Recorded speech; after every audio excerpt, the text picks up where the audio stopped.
함께 찬양하며 기뻐하는 예배드리게 하심을 진심으로 감사를 드리고, 신 목사님 조금 전에 말씀했듯이 우리 가족하고는 참 기쁜 하나님의 승리 가운데 오랫동안 이렇게 교제하게 하고 이렇게 와서 여러분 보니까 가족 같은 느낌이 듭니다.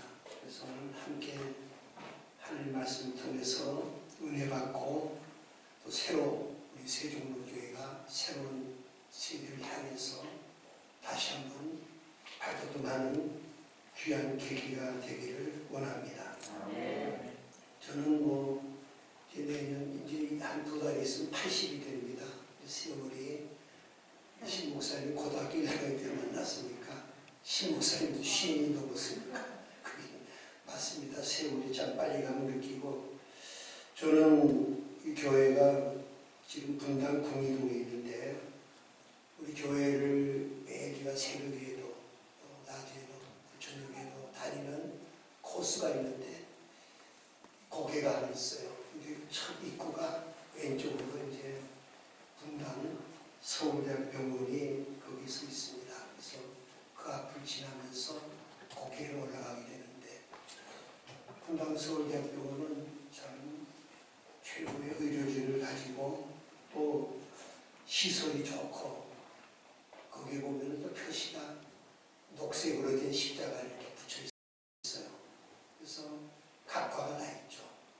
고개를 이렇게 올라가면은 고개 맨 꼭대기에 뭐가 있냐면 오른쪽으로 서울 시니어 타워라, 이건 노인 요양원이 있습니다. 요양원 중에도 좀 이렇게 좀 잘 사는 사람들이 사는 그런 요양원이 있고, 그 요양원의 건너편에는 바로 서울대학교 장례식장이 보여요. 그래서 저는 고개를 올라갈 때마다 그런 생각을 하죠. 참 인생이 좀 고개 올라가는 것 같이 참 고되고 힘들구나. 우리 그 시편에 모세가 그런 고백을 하죠. 우리 연수가 70이요 강건하면 80이라도 자랑할 것은 수고와 슬픔뿐이고 신속히 가니 우리가 날아가나이다. 참 그 말씀이, 그 고개를 올라가면서 인생이 살다 보면 수고와 슬픔이 많고 세월이 빠르고, 그래서 서울 시니어타운에 이제 제가 시방을 가면은 노인들이 많이 있는데 창문을 열면은 바로 앞에 장례식장이 보여요. 아프면 밑에 내려가 병원에 가고, 그러면서 한숨을 쉬면서 이제 죽을 날이 다 가까웠구나. 그래서 그런 모습을 보게 됩니다.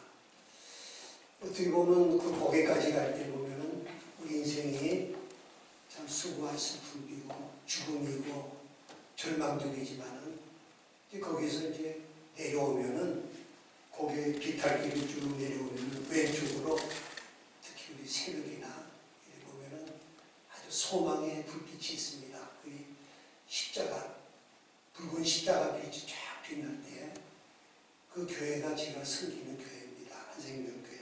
그걸 보면서 우리가 이 언덕에서 끝나는 게 아니라, 죽음으로 끝나는 게 아니라 새로운 세계, 소망을 주는 것이 바로 교회다, 이렇게 생각이 됩니다. 그래서 저는 오늘 제목을 세종로 예수병원교회다 이렇게 제가 정했는데, 저는 우리 한생명교회인데 한생명 예수병원교회다 이렇게 늘 생각하면서 기도하면서 갑니다. 왜냐하면 인생의 수고와 슬픔뿐이고 또 나이가 들고 하면 다 병이 들게 돼 있어요. 이런 병 저런 병으로 신음하고 고통하는데, 아무리 현대의학이라도 많은 병을 고친다고 그러죠. 그래서 그분들은 병의 원인이 바이러스다, 그래서 연구를 하고 암 같은 것도 정복하려고 하지만은, 성경에서 말씀하시는 우리 모든 질병은 죄에서 왔다는 거죠. 모든 것이 죄로부터 수고와 슬픔도 오고, 모든 질병과 가장 우리 인간이 무서워하는 죽음의 병도 다 죄에서 왔습니다. 그래서 인간의 의학이 아무리 발달되어도 이 죄의 병은 고치지 못해요. 이 죄의 병을 고치는 것이 바로 예수 병원인 것입니다. 이것이 교회죠.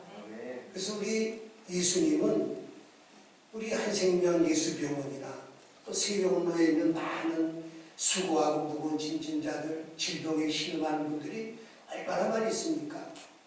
근본적인 그 원인은 죄로부터 왔는데, 이런 죄의 문제를 해결하고 가장 무서운 죽음의 병을 해결하기 위해서 그 언덕에서 죽음으로 끝나는 것이 아니라 새로운 세계, 하늘나라의 천국의 소망을 주는 그 병원이 바로 예수병원이요, 세종로 예수병원인 줄 믿습니다. 저는 그래서 오늘 이 말씀을 가지고 함께 읽고자 합니다. 예수병원은 요원과가 있죠. 요원. 서울대학병원에는 정신과가 있고 그 외에 여러 가지 과가 있지만은 예수님 병원 교회는 요원과가 있습니다. 죄를 해결하는 것. 바로 그 의사는 예수 그리스도입니다. 예수님이 닥터 예수 그리스도.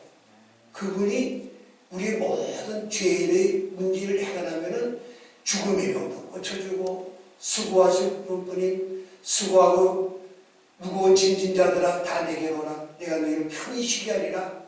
바로 이 교회는 우리를 수고하고 무거운 짐 많은 신령들이 와서 마음의 편안함과 샘을 얻는 것입니다. 그러므로 이 세종로 교회는 영혼을 치료하는 바로 그 병원인 것입니다. 여러분, 오늘 이 말씀을 통해서 우리가 교회는 누구인가가 맞습니다. 우리가 이제 설립 10주년 맞으면서 몇 명이나 모여? 여러분 또 복 받았어요. 이렇게 아름다운 예배당을 짓고 시작하는 교회는 정말 10교회 중에 하나 될까 그래요. 다 그 상가에, 왜냐하면 우리나라의 종교시설을 인정 안 하니까 또 돈이 있어도 교회 지을 데가 없어요. 다 상가에 들어가서 기둥이 있는데 그런 데서 또 전세 살고 월세 살다가 옮기다가 저도 12년을 참 이렇게 전세 살 때 뭐 임대료도 비싸고 또 한 2년 지나면 또 나가라고 가.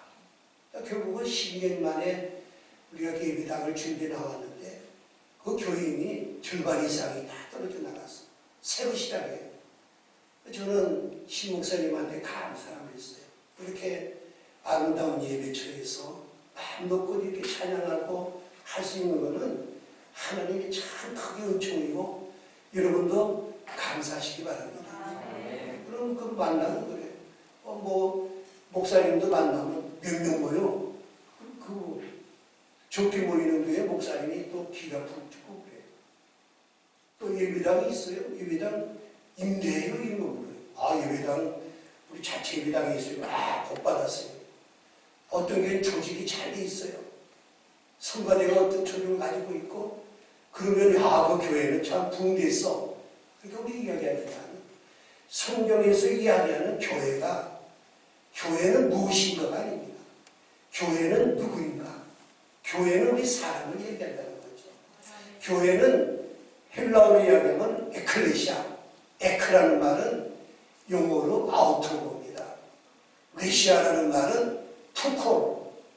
그러니까 우리가 모든 이 세상에서 다 죽을 사람이에요. 죄로 인해서 다 죽을 사람인데 그 중에 하나님이 선택을 해가지고 뽑아내서 세상의 그 마귀가 죄라는 그 저주의 세상에서 우리를 뽑아내가지고 불러내셨다. 이것이 교회의 의미입니다. 그럼 불러낸 걸로 끝나느냐? 불러낸 다음에 우리에게 커미션, 사명을 줬다. 다 우리에게 사명을 줬다는 것이죠. 이 말씀 굉장히 중요합니다. 오늘 우리가 성경이 시작이 되면서 예수께서 그것을 떠나 지나가시다가 마태라는 사람이 세관에 앉은 것을 보시고 이르시되 나를 따르라 하시니 일어나 따르니라.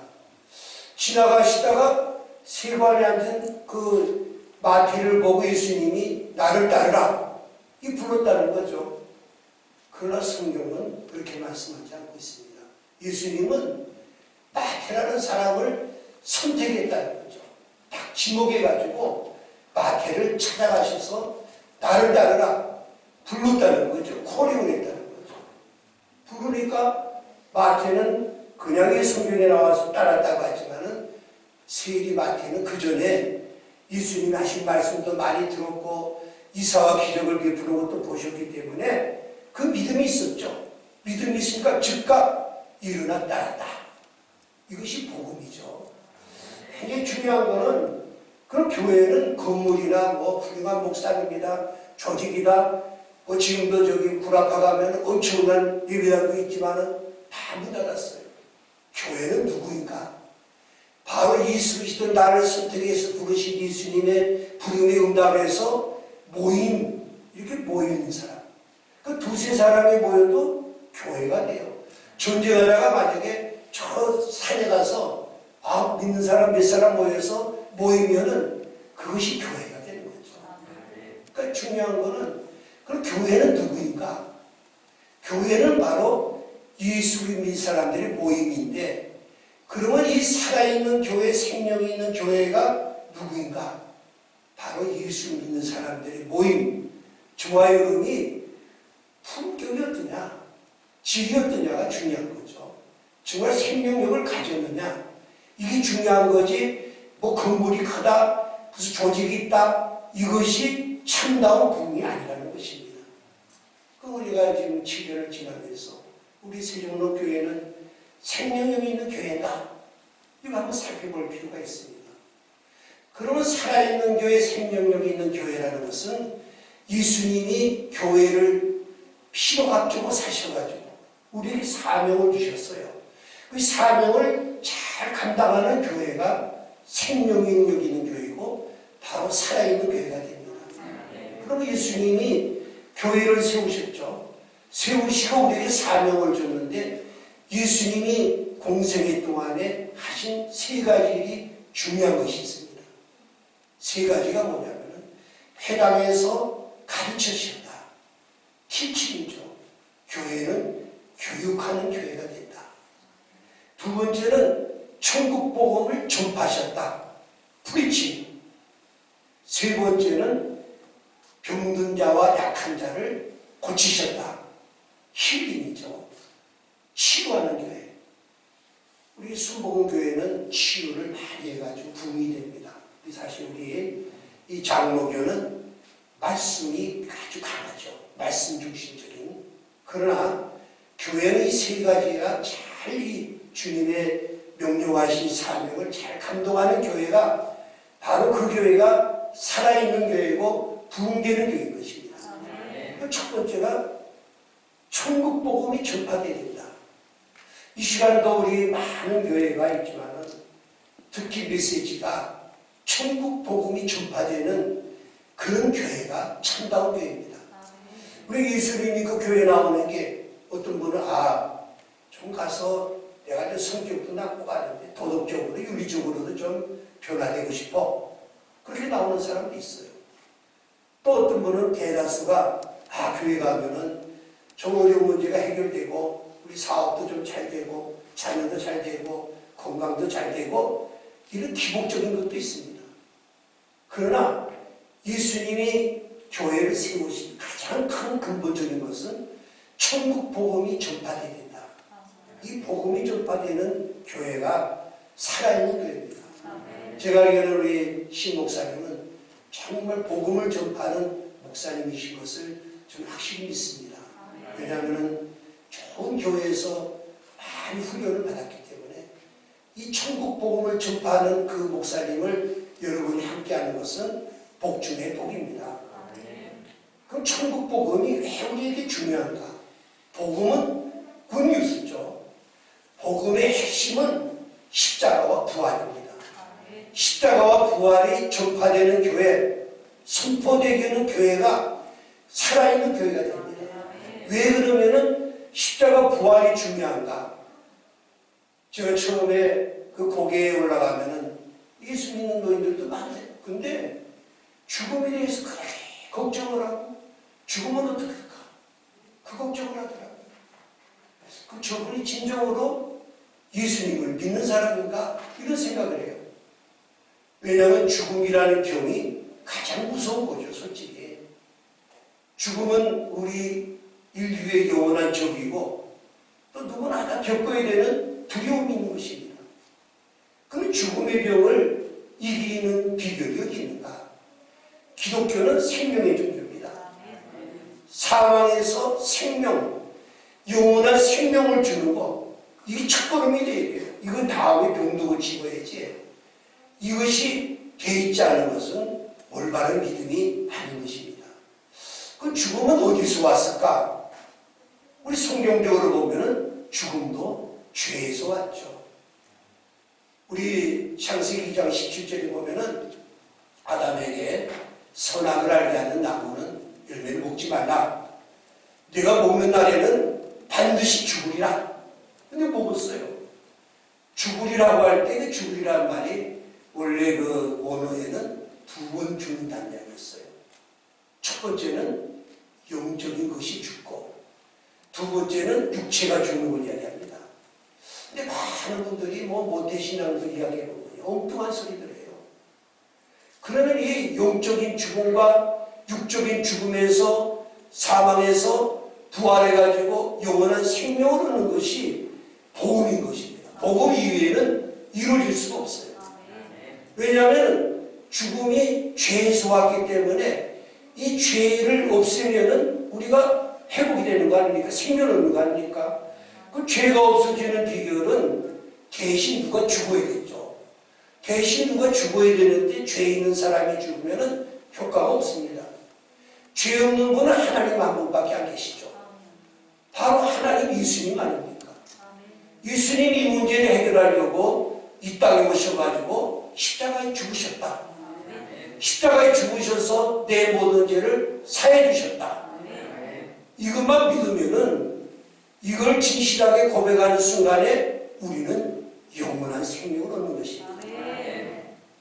여러분 누구나 감사하시기 바랍니다. 그러면 영적인 죽음은 무엇인가? 두 가지 죽음인데, 영적인 죽음이라는 것은 하나님과의 대화가 단절되어 있다는 거죠. 우리 선악과를 따먹기 전에는 아담과 하와가 하나님하고 대화하고 얼마나 재밌었습니까? 딱 범죄하고 나부터는 에덴 동산에서 쫓겨나가지고 하나님과의 대화가 단절이 됐어요. 그래서 우리 여러분이 예수님이 나의 십자가에 죽으셔서 내 모든 죄를 사해 주심을 확실히 믿고 고백하고 신앙 고백하는 순간에 하나님과의 대화가 시작이 돼요. 교제가 이루어진다는 거죠. 그럼 내가 구원받았나? 이 거듭났다는 거죠. 거듭난 거. 거듭났나 안 맞나? 그거는 여러 가지 우리가 알 수 있지만은 하나님과의 대화가 회복이 되는 거죠. 어느 날 보니까 영적인 귀가 열려가지고 목사님이 말씀하는데 말씀이 막 나한테 들어와서 감격하고 눈물이 생기고 또 입술이 열려가지고 하나님을 찬양하게 되고 입이 열려가지고 주를 전가하게 되고 팔다리로 막 교회 와서 봉사하고 싶고 그런 분들은 거듭난 것이고 하나님과 교제가 이루어지는 것입니다. 또 하나 우리 교제가 있어요. 아담과 하와가 그렇게 아주 정답화했지만은 쫓겨나고부터는 다툼과 분쟁과 이웃 간에도 불화가 생겼어요. 여러분이 거듭나면요 대화가 잘 되는데 거듭난 사람이 대화됩니다. 영으로 살은 사람하고 영적인 죽은 사람을 만나면요 대화가 잘 안 돼요. 가장 불행한 사람이 우리 특히 부부간에 아내는 참 거듭나가지고 은혜가 충만한 남자는 거듭나지 못하면요 집에 가면 대화가 잘 안 돼요. 엉뚱한 이야기나 연습극이나 보고 좋다고 웃고 이러면요 한심해요. 저는 우리 홍 목사하고 계산해 보니까 만난 지가 한 50년, 60년 돼요. 또 같이 목회하니까 매일 아침부터 같이 있어요. 여행도 하고. 항상 즐거운 거는 특히 얼굴이 잘생긴 그런 게 아닙니다. 영적으로 거듭나니까 생각하는 게 같고 또 모든 사고방식이 같고 하니까 대화가 잘 돼요. 즐거워요. 교회도 마찬가지입니다. 다 우리가 영적으로 거듭나고 구원받으면요 만나면 대화도 잘 되고 그렇게 잘 소통이 돼요. 여러분이 이런 은혜가 있으시기를 바랍니다. 부모와 자식 간에도 그렇고 누구 간에도 그래서 전도를 해야 돼요. 전도해서 함께 거듭나야지 영적으로 서로 대화가 돼야지 교제가 되고 찬양이 나오는 것입니다. 두 번째는 뭡니까? 육적인 부활이 나죠. 예수 그리스도의 생명이 들어오면은 예수님께서도 부활하실 때 육체적인 부활하고 나중에 감난산에서 많은 사람들이 보는 앞에서 천국으로 신령한 몸으로 올라가셨듯이 우리도 예수님이 오실 때 다시 육체가 부활해가지고 신령한 몸이 돼서 영혼육이 다 부활해서 영원한 천국에 사는 이 소망이 있어야 됩니다. 이 소망이 있으면 두려운 게 없습니다. 뭐 집안칼 없어도 저는 가난하게 살아도 너무 기뻐요. 천국을 잠이 갈 것을 확신하기 때문에 지금 우리가 나이가 들고 뭐 육체가 좀 보기 싫어도 그때는 신령한 몸으로 변화돼서 가는 이 놀라운 우리가 여러분 이 믿는 사람은 은혜를 체험하고 늘 삶 속에서 느껴야지 난 구원받았어 하고 한숨 쉬고 죽을까봐 매 걱정하고 이러면은 참된 그리스도인이 아닙니다. 우리 세종교회에는 여러분과 앞으로 오실 모든 분들이 천국 복음이 전파되어서 우리 모두가 영혼육이 부활해서 영원한 천국에서 다시 만나보는 그 소망으로 살아가는 귀한 교회가 되시기를 바랍니다. 이 두 번째는 왜 우리를 구원해 주셨는가? 사명을 주기 위해서 일을 하라는 거죠. 어떤 분은 은혜 받았으니까 복 받았으니까 감사하고 감사금 내고 뭐 이러면 되는 줄 알지만은 하나님의 천국 복음을 전파하는 일을 우리에게 맡기셨습니다. 그래서는 일꾼이 있어요. 일꾼이. 교회는 일꾼을 세우는 겁니다.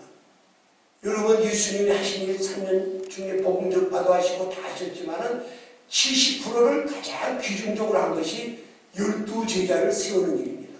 가장 어렵고 오랜 시간이 걸립니다. 제자란 말은 디사이플이죠. 근데 훈련이라는 말은 디스플린이에요. 제자가 되려면 가르침을 받아야 돼요. 이 두 번째 가르침.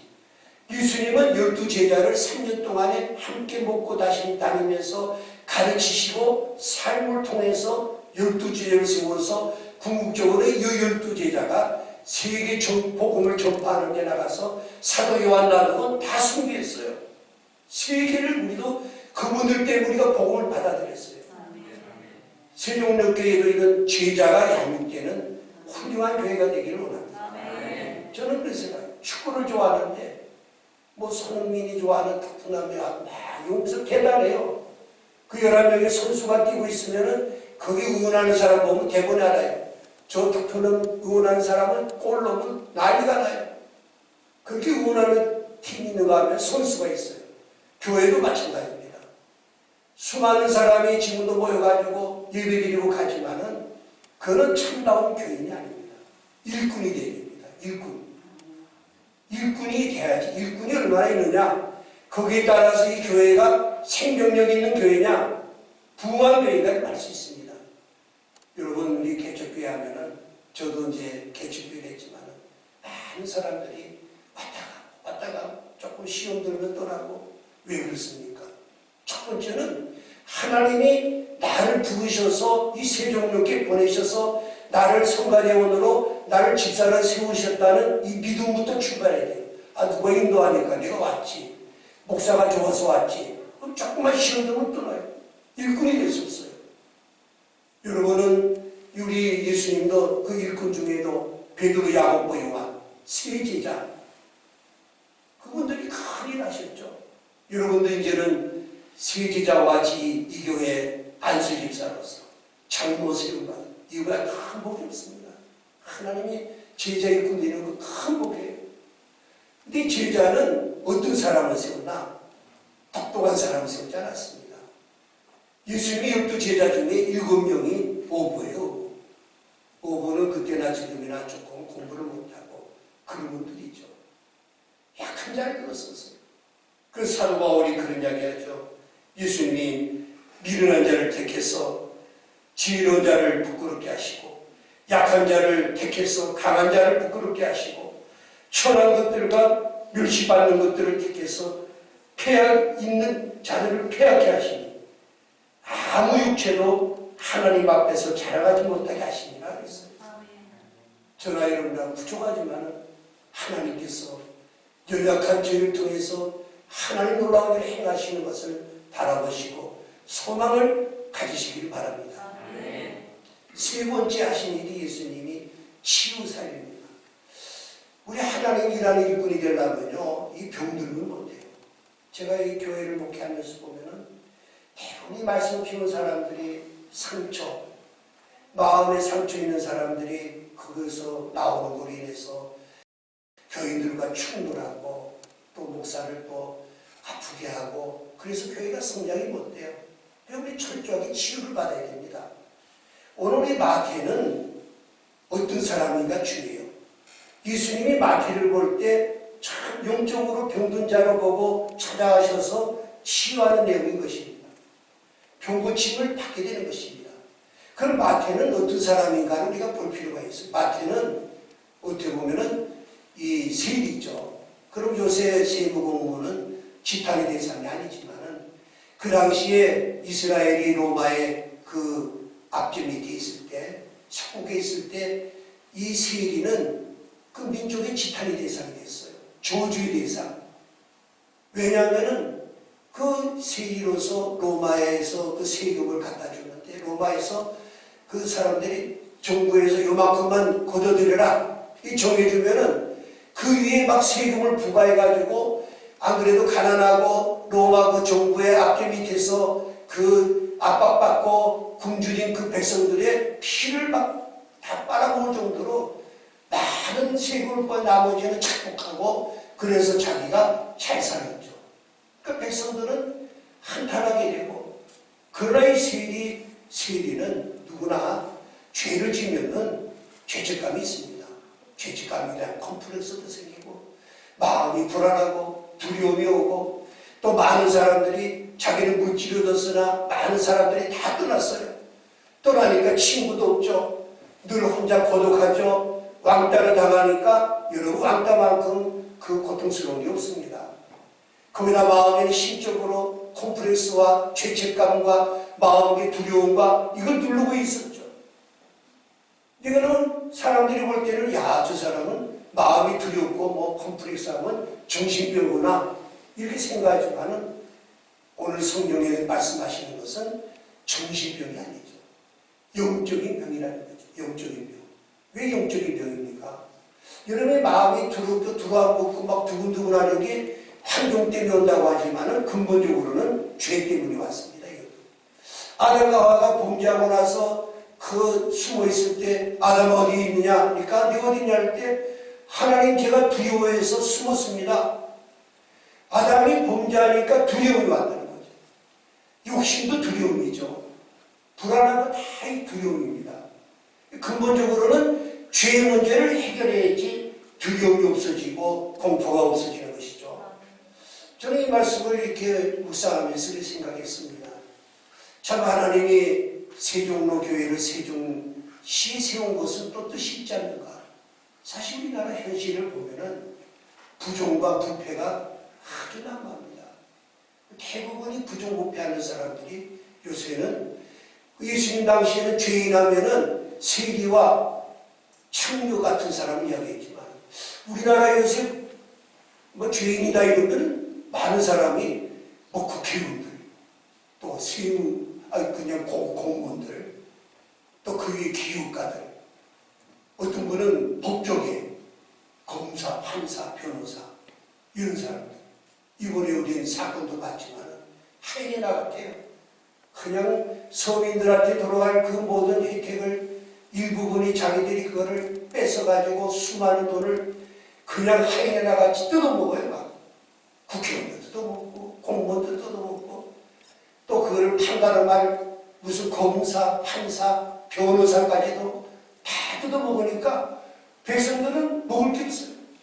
비싸게 아파트 사야 되고 모든 피해가 오니까 백성들은 한숨이 나오고 그들에 대해서 저주가 나오고 화병이 나고 요새 또 이런 분들은 그 사람들은 죄를 몰라요. 자기만 알고 우리가 심각한 이 시대에 특히 세종시가 앞으로 국회도 들어오고 많은 공무원이 있는데 내가 보기에는 많은 돈을 착박하고 있지만은 그런 분들의 마음속에는 두려움이 있고 불안이 있고 자책감이 있고 또 분노하는 백성들, 이 모든 걸 향해서 아마 세종대교회는 이것을 세워준 줄로 믿습니다. 많은 병든 자들이 주님 앞에 나와서 죄사함을 받고 죄용상을 받아서 회복되는 역사를 있기 위해서 세종로교회를 세워준 줄로 믿고, 여러분이 또 이 일을 감당하기 위해서 여러분을 일꾼으로 세워준 줄로 믿습니다. 여러분, 우리 주위에 보면 간단합니다. 우리가 이 모든 병든 인간, 병든 사회에 치료할 분은 예수 그리스도시죠. 영혼의 의사이신 예수 그리스도고, 바로 영혼의 치료기관인 이 세종로 교회만이 이들을 치유할 수가 있습니다. 여러분은 귀한 사명 받은 거 감사하시기 바랍니다.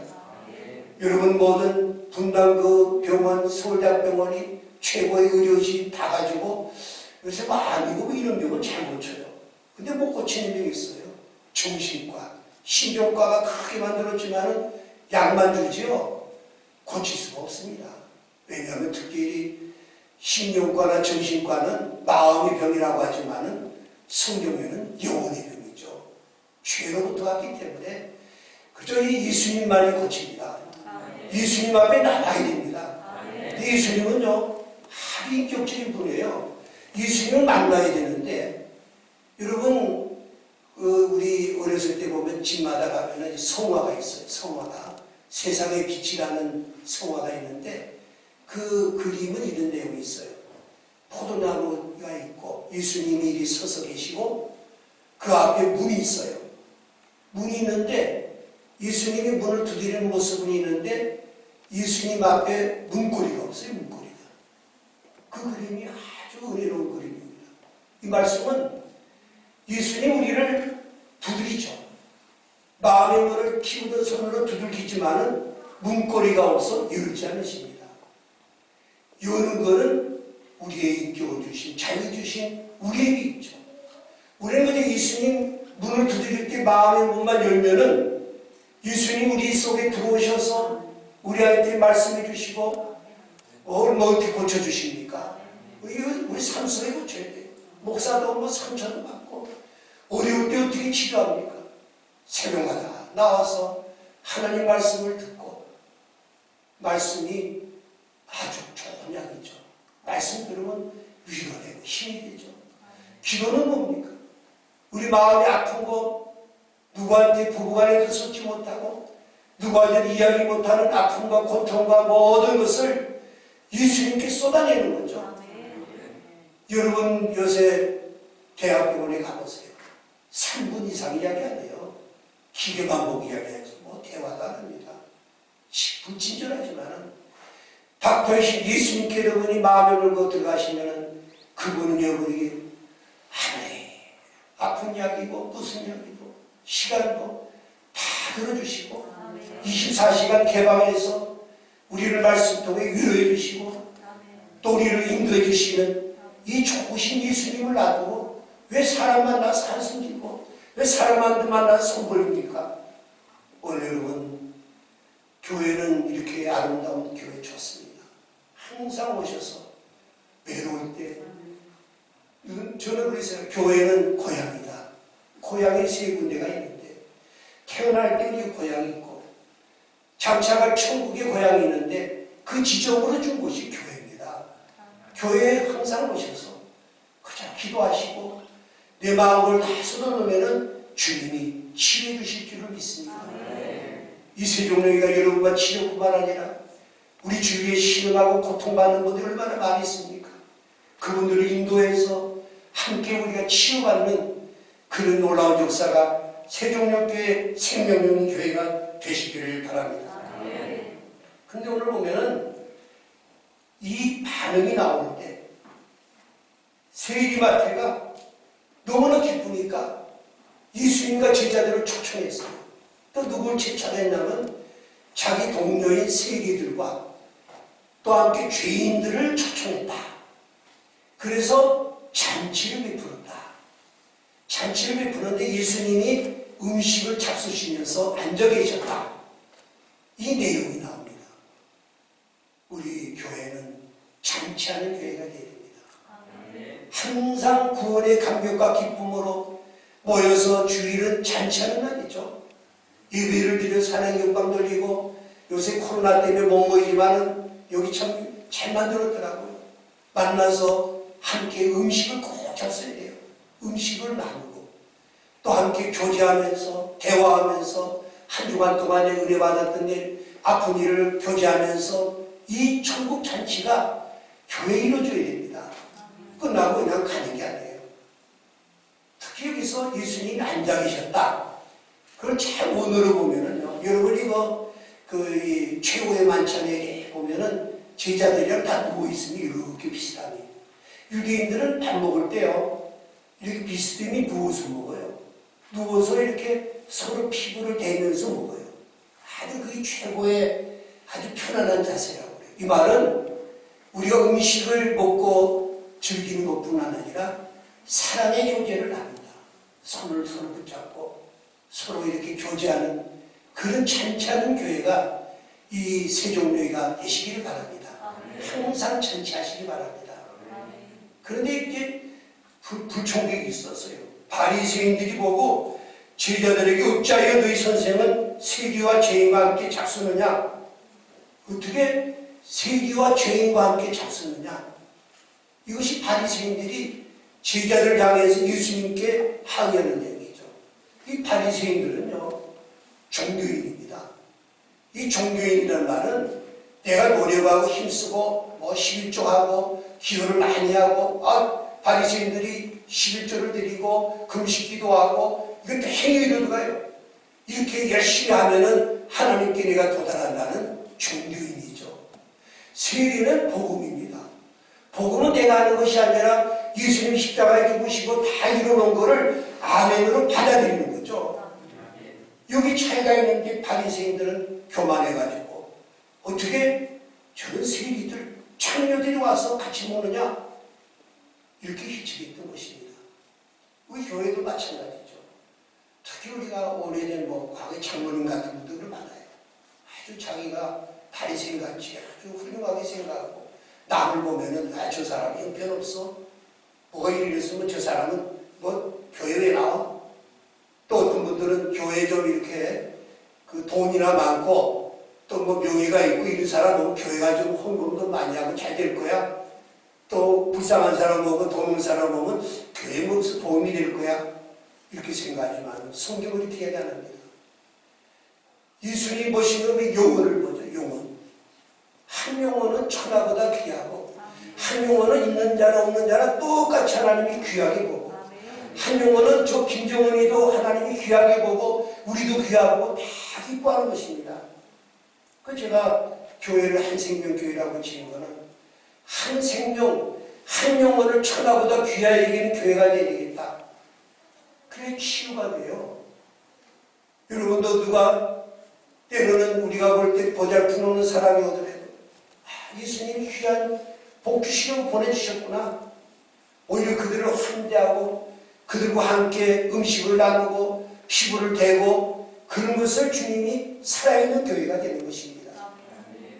그래서 우리 분당이나 이런 데 보면 그래요. 큰 교회들이 많아요. 이제 대화를 해보면은요, 우리 목사님은요 미국에서 무슨 대학을 가고 우리 교회는 어떤 엘리트가 모이고 하면서 그렇게 잘 과시하고 이런 게 있어요. 그건 잘못된 것입니다. 교회는 모든 사람이 있는 사람이나 없는 사람이나 부한 자나 가난한 자나 명예 있는 자나 없는 자나 다 함께 모여서 다 함께 예수님을 찬양하고 기뻐하는 그 교회가 살아있는 교회예요. 이 세종교회가 거지가 오건 누가 오거든 다 정말 기뻐하고 잔치하는 그런 아름다운 교회가 되기를 주님의 이름으로 간절히 기원을 드립니다. 예수님이 처방이 나옵니다. 예수님이 처방을 해주는데 이 바리새인들을 보면서 하시는 말씀이 건강한 자에게는 의사가 필요 없고 병든 자에게 쓸데 있다. 이 말은 뭐냐면 나는 건강하니까 건강한 사람은 의사한테 안 가죠. 병든 사람만 가죠. 마찬가지로 우리가 죄, 우리 모든 사람이 죄인이고 병든 자인데 바리새인들은 나는 죄인이 아니야. 나는 병이 안 들었어. 그렇게 생각한다는 거죠. 근데 세리는 아주 나는 죄인입니다. 나는 부족합니다. 겸손한 데서 예수님을 만나고 영접하고 이런 자에게는 치유 역사가 일어나지만은 바리새인같이 나는 뭐 병 안 들었어. 내가 죄인이 아니야. 제일 우리 전도하기 힘든 사람은요. 교회 나가자면 웃으면서 괜찮아요. 저는요. 안 나가도요. 너희보다 낫다는 거죠. 나 더 착하게 살고. 그게 가장 힘들죠. 우리는 겸손해야 됩니다. 근본적으로는 내가 죄를 깨닫고 회개하는 자가 시험을 받는다는 거죠. 나는 똑똑하고 나는 괜찮아. 여러분 병 중에 위험한 병이 뭡니까? 캔서, 암, 에이즈. 공통적인 거는 증상이 없어요. 썩어문 들어가고 암세포가 퍼지고 가도요 아프질 않아요. 바리새인이 그 병에 걸렸다는 거죠. 깊은 병에 걸려서 썩어가는데 죄인인데 그걸 모르고 나는 필요 없어. 저 죄인들이 왜 예수님이 같이 먹어? 너 같은 바리새인은 치유하기 힘들다 하는 말씀인 것입니다. 그러므로 우리는 교회는 회개하는 교회가 됩니다. 회개해야 됩니다. 여러분 회개하려니까 죄를 알아야 되죠. 죄를 어떻게 합니까? 죄는 고란데요. 하나님 앞에 서봐야 자기가 죄인인 걸 알아요. 바리새인은 사람과 비교하니까 나는 의인이라고 생각했어요. 하나님의 의, 하나님의 공의, 하나님의 그 거룩한 말씀 앞에 섰을 때 내가 참 죄인이구나. 이걸 깨닫게 되죠. 여러분도 항상 하나님 말씀에 서시기 바랍니다. 설 때 내가 죄인이구나. 이걸 깨닫게 되죠. 그래서 우리 예수님께서 시편 36편에 그런 말씀이 있습니다. 주의 비단에서 우리가 빛을 보리라. 이 말은 찬란한 태양 밑에 이 촛불 같은 것 갖다 대면 이 캄캄할 때 우리가 촛불 켜면 환하다고 하지만 촛불 가지고 밖에 나가면 촛불이 보이니까 항상 우리는 의의 태양이신 예수님 앞에 서면은 내가 가진 의, 하나님만큼 착하게 살았어. 이런 것이 촛불같이 되면서 하나님 내가 죄인입니다. 진실되게 죄인임을 고백하는 것, 주님이 죄를 얼마나 많이 짓고 안 짓고 따지는 것이 아니라 얼마나 그 죄의 아픔을 고통을 받고 그 가슴 치면서 회개하는 자를 하나님이 기뻐하시는 것입니다. 지금 우리 교회가 왜 자꾸 없어집니까? 옛날보다 환경도 좋은데 전에 산부인과가 다 없어졌어요. 요새 왜 없어졌습니까? 애를 안 낳는 것도 안 나죠. 산부인과에서는 애의 그 울음소리와 산모의 신음과 고통소리가 그 울려 퍼질 때 산부인과는 많은 생명을 태어났습니다. 요새 산부인과가 전 빼고 그래요. 미용수라고. 교회 자꾸 없어져요. 교회가 회복하는 길은 회개운동이 나야 됩니다. 회개운동이 날 때 하나님의 치유 역사가 나고 살아있는 교회, 부흥교회가 일어날 줄로 믿습니다. 두 번째 치유 방법은 형식적인 제사 종교가 아니라 사랑을 실천하는 종교가 되어야 된다. 너희는 가서 내가 궁리를 원하고 제사를 원하지 않는다는 뜻이 무엇인지 배워라. 이 말씀 뭡니까? 궁율과 제사가 나오는데 궁율을 하나님이 예수님이 내가 원하고 제사를 원하지 않는다는 말은 제사는 예배를 드리는 거 이야기하죠. 예배. 아무리 예배가 수천 명이 모이는 성가대와 수억짜리 바이블기를 울리면서 웅장한 예배, 수만 명이 예배를 드리고 그냥 무의미없이 집으로 가는 그 형식적인 예배보다는 바로 국률이라는 하나님의 사랑을 실천하는 그것이 내가 원하는 것이다. 비록 지하교회고 보잘것없는 사람이 모이지만은 서로 사랑하고 서로 위로하고 치료하고 감싸주는 내가 그걸 원하는 거지. 아무리 형식적인 예배가 크고 하더라도 나는 그거 원하지 않는다. 이 말씀을 하시는 것입니다. 그럼 국률이란 무엇인가? 국률이라는 것은 인여라는 말도 나오고 인자라는 말도 나오고 여러 가지로 나오는데 이게 히브리어로는 헤세드라고 하죠. 아주 이거 엄청난 그 단어입니다. 하나님의 사랑을 얘기하죠. 그 하나님의 사랑을 알아야죠. 우리가 자녀를 키워볼 때, 말씀 키울 때 자녀들이 안 돌아오는 거는 부모의 사랑을 알면은 자녀들이 돌아옵니다. 부모가 아무리 사랑해도 부모 사랑을 잘 못 느끼는 애들은 잘 안 들어와요. 주님 앞에도 하나님의 사랑이 나를 얼마나 사랑하는 걸 알면은 하나님 앞에 돌아오게 돼 있죠. 하나님의 사랑 긍휼은 뭡니까? 우리 쉽게 얘기하면 자식을 키워볼 때 막 아플 때 있어요. 막 죽어갈 때 있어요. 그때 엄마의 심정이 어떻습니까? 아, 내가 좀 대신 아팠으면은, 심지어 내가 대신 좀 죽었으면, 그거는 부모의 심정입니다. 이 부모의 사랑이에요. 하나님 아버지의 사랑이 바로 우리를 그렇게 사랑한다는 거죠. 죄로 인해서 고통받고 죽어가고 신음하는 우리를 너무나 사랑하기 때문에 하나님이 인간의 몸으로 오신 것이 성육신이요, 인카네이션입니다.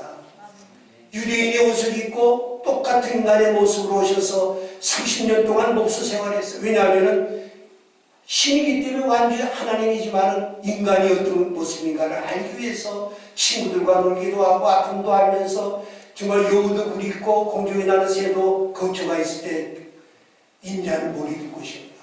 노숙자 생활하면서 가난한 사람의 마음도 알고 어떻게 고통받는 사람의 마음을 다 알고 마지막에는 십자가의 죽으심을 통해서 우리를 구원해 주신 것. 이 사랑을 하나님의 이 긍휼과 사랑은 이런 사랑이구나. 이걸 알게 되면 이 세상에 두려움이 뭐 있습니까? 그거는 전전전능하신 하나님이 내 아버지가 되고 나를 이렇게 사랑하시고 내 아프고 신음할 때 주님은 같이 아파하고 신음하시는 그 주님을 알 때 내 남편이 누가 나를 위로 안 해주더라도 우리 나이 먹으면요 우리 어머니가 102살이지만 홀로 누워 계세요. 어디 위로를 받습니까? 자녀가 갑니까? 예수님은 함께 고통을 하시고 신음 소리를 들으시고 위로해 주시고 십자가에 죽으셔서 우리에게 영원한 생 천국을 주신 예수님의 그 사랑을 우리가 깨닫는다면 두려울 것이 어디 있습니까?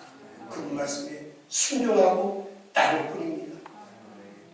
그러므로 우리 교회와 성도는 바로 예수님 모습같이 비참한 자, 고통받는 자, 죄 많은 자, 웃는 자 이를 돌보고 그를 구원하는 이 사명이 바로 교회를 세우신 사명인 것입니다. 그 예수님께서 여러분 어느 사람이 예루살렘 여력으로 가다가 강도 만나가지고 옷 벗기고 때려가지고 죽게 된 거를 마침 제사장이 지나가다 쓱 피해갔죠. 레위인이 지나가다 피해갔죠. 사마리아인이 천천지 원수의 사마리아인이 지나가다가 그걸 보고 불쌍히 여겼다 그랬어요. 처음에 우리 마음에 궁의적인 마음이 있어야 됩니다. 목사고 누구고 이 마음이 없으면요 누구 고통받는 거 보고 내가 마음 아파하면서 얼마나 아플까 그런 마음이 생겨야 됩니다. 이 마음이 생긴 거는 하나님 은혜입니다. 천한 마음이 생겨가지고 어떻겠습니까? 거기서 자기가 기름과 포도주로 상처를 붓고 싸매고 자기 심성에 태워서 주막에 데려다가 돌보고 이튿날 주막 주인에게 돈을 주면서 이 사람을 돌봐주세요. 비용이 더 들면 내가 돌아올 때 갚겠다고 했습니다. 예수님이 뭐라고 했습니까? 율법사한테 네 생각에 이 사람 세 사람 중에 누가 강도 만난 이웃이 되겠느냐? 율법사가 자비를 베푼 자입니다. 가서 너도 이와 같이 하라. 오늘 우리에게 가서 너희도 이와 같이 하라. 우리 세종로교회가 가서 우리 교회 안에서뿐만 아니라 이웃에도 가서 이와 같이 여러분이 인자와 긍휼로 행동으로 사랑을 실천하는 여러분 되시기를 바랍니다. 그럼 구체적으로 우리는 하나님이 우리에게 귀한 선물을 주셨습니다. 성부 하나님은 가정을 세우시고 예수 그리스도는 교회를 선물로 주셨습니다. 그러니 가정이 굉장히 중요해요. 가정에서 가족 구원, 특히 자녀 문제, 이 문제를 해결해야 됩니다.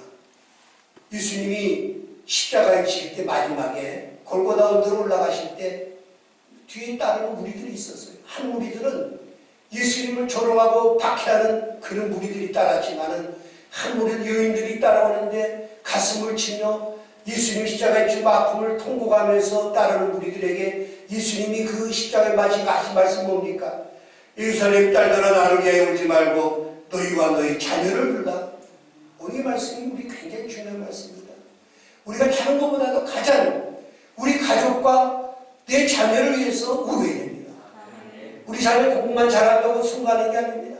세상이 약하기 때문에 배경들이 다 삐뚤어나게 있어요. 저는 그래서 성 어거스틴을 참 그 말씀을 이렇게 늘 즐겨 있습니다. 어거스틴이 어렸을 때는 예수님을 독실히 믿는 그 어머니 밑에서 신앙을 배우고 잘 자랐지만은 자기 집을 떠나서 유학을 가면서 그가 시험에 빠졌죠. 하나는 우연히 알게 된 소녀와 사귀게 되고 젊음을 붙들다가 결혼도 안 하고 자식을 두지나 낳았어요. 또 하나는 실학 철학을 연구한다면서 많이 교라는 우상숭배에 빠졌죠. 그러나 어머니 모니카는 끝없이 눈물로 기도하면서 그를 돌아오도록 다녔습니다. 근데 어거지 공부도 잘했어요. 그래서 나중에 수사학 철학 교수가 돼가지고 원래는 아프리카 타가스타에서 태어났지만은 이태리 밀라노까지 가서 교수 생활을 했습니다. 끝까지 따라갔죠.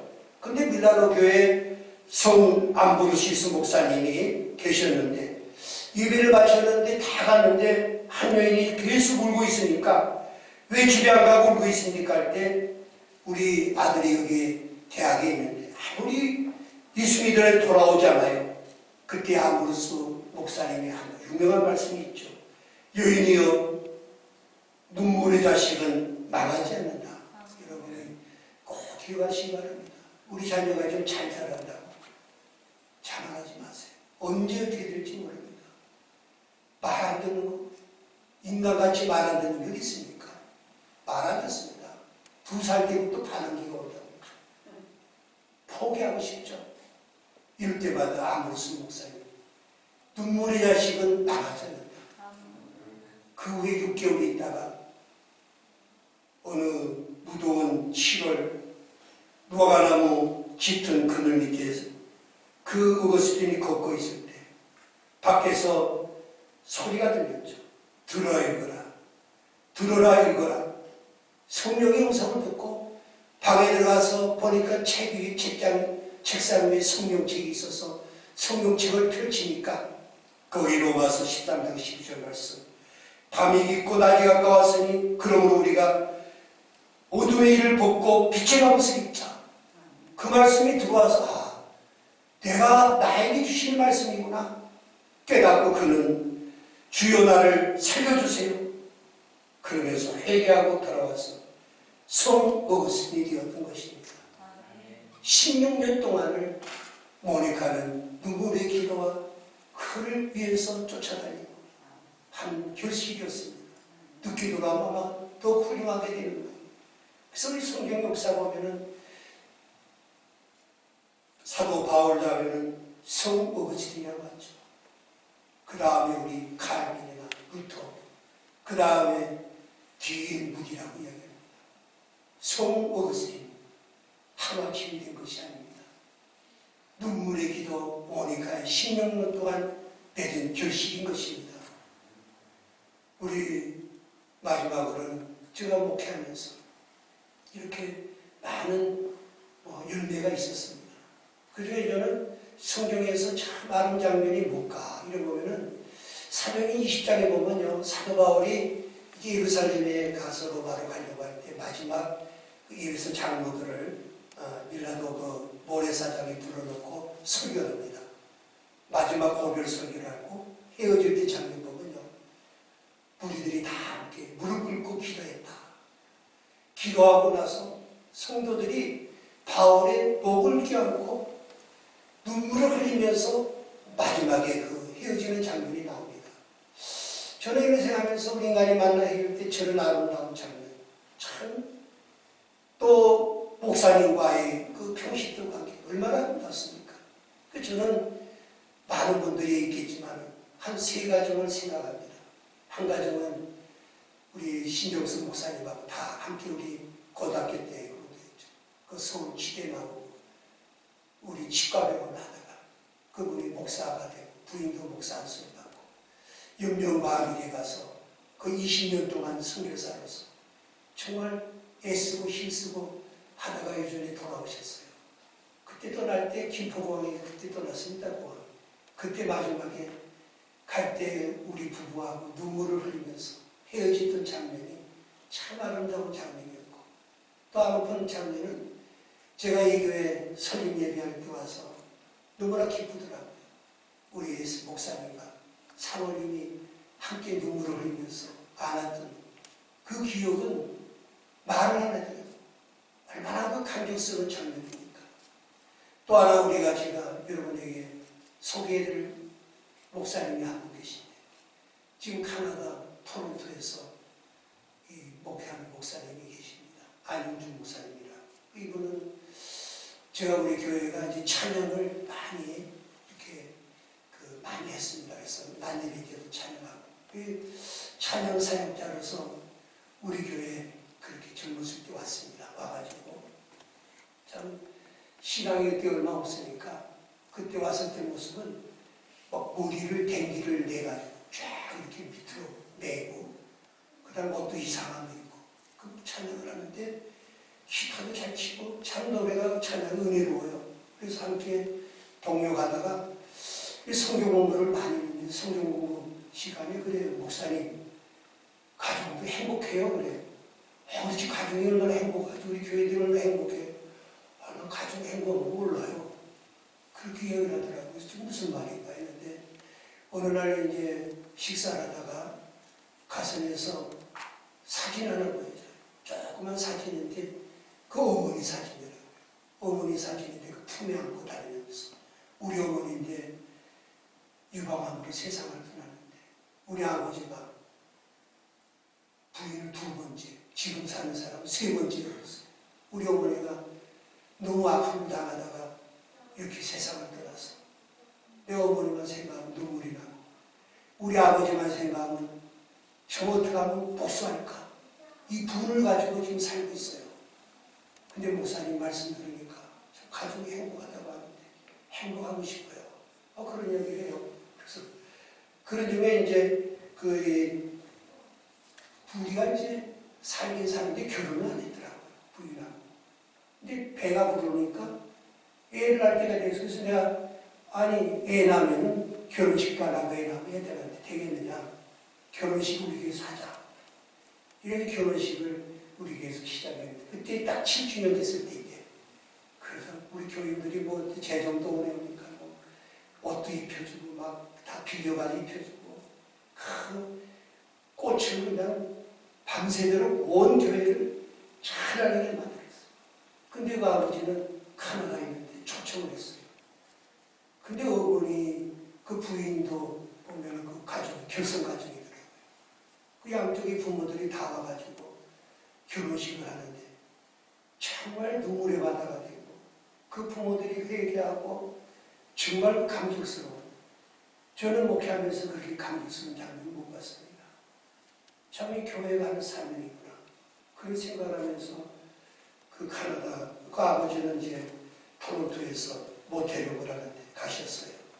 그래서 이제 우리 교회에서 중국에 이제 비전 트립을 갔어요.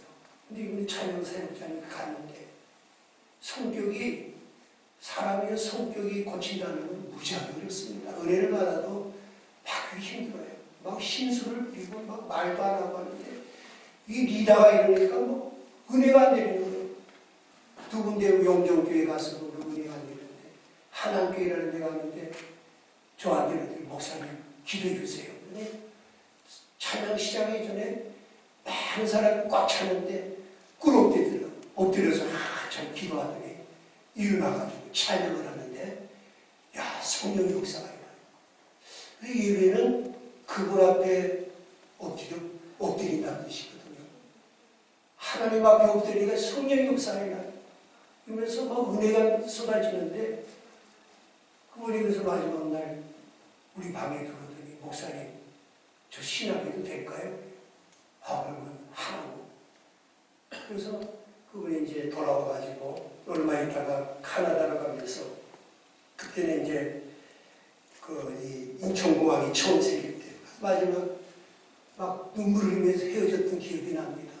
몇 년 전에, 2년 전에 왔는데 그 애들이 뭐 이남인교가 됐어요. 그래서 토론토에서 한인교회에서는 가장 큰 교회 부교육자로 이렇게 심호하면서 감사하다고 하면서 그때 기억이 납니다.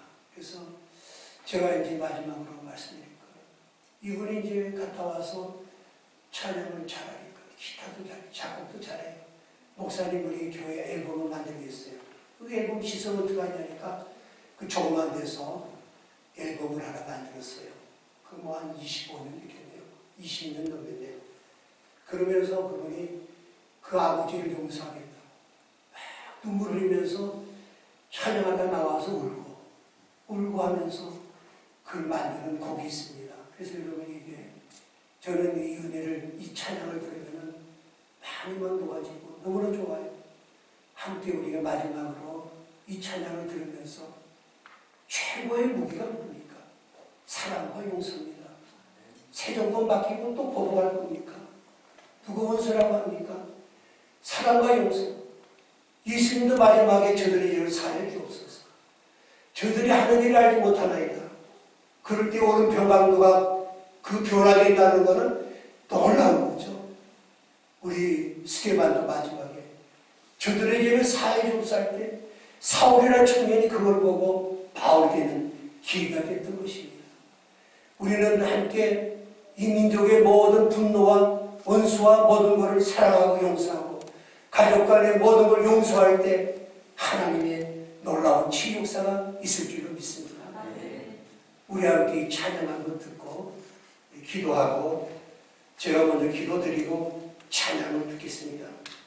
하나님, 오늘 이 말씀을 통하여 사랑한 심령이 살아 역사해 주셔서 불쌍한 이웃을 바라보며 불쌍하고 사랑하는 마음뿐만 아니라 행동을 옮겨서 세종역에 누구를 보내든지 그들을 사랑하고 그들을 돌봐줘서 그들을 하나님의 필요한 일꾼으로 세우는 아름다운 교회 생명영현 세종로교회 되게 하여 주옵소서. 예수님 이름으로 기도드립니다. 아멘.